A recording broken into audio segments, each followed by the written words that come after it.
Puna police station વિસ્તારમાંથી વાહન ચોરી કરનાર ઈસમને મોપેડ નંગ 2 કિંમત ₹65,000ના મુદ્દામાલ સાથે પકડી પાડી પુણા પોલીસ સ્ટેશન વાહન ચોરીના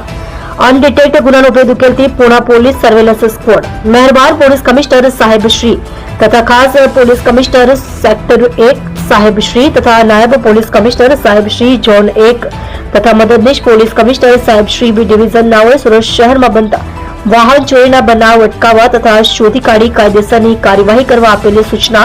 અને માર્ગદર્શન હેઠળ આજ રોજ પુણા પોલીસ સ્ટેશનના police inspector Shri VM Desai નાઓ પોલીસ સ્ટેશન વિસ્તારમાં કાર્યરત હતા. તે દરમિયાન surveillance police sub inspector D K Borana તથા સર્વેલન્સ સ્ટાફના પોલીસ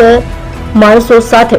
પોલીસ સ્ટેશન વિસ્તારમાં અપડત ગુનાઓ સંબંધે પેટ્રોલિંગમાં હતા. તે દરમિયાન સાથેના હેડ કોન્સ્ટેબલ કિરણભાઈ તળજાભાઈ તથા પોલીસ કોન્સ્ટેબલ હર્ષદભાઈ ખીમાભાઈ તથા પોલીસ કોન્સ્ટેબલ ભાવેશ અમૃતભાઈ નાઓની બાતમી હકીકતના આધારે ગોપાલ ભીમાભાઈ નકુમ ઉંમર વર્ષ 41 ધંધો હીરા મજૂરી રહેઘર નંબર બી 439 સીતારામ સોસાયટી વિભાગ 2 પુણા ગામ સુરત મૂળ વતન અખેગઢ તાલુકો જેસર જિલ્લો ભાવનગર નામે એક હોન્ડા કંપનીની ડીઈઓ મોડલની સફેદ કલરની મોપેડ જેનો રજિસ્ટર્ડ નંબર GJ05KN0198 જેની કિંમત ₹25,000ની તથા એક હોન્ડા કંપનીની એક્ટિવા મોડલની સફેદ કલરની મોપેડ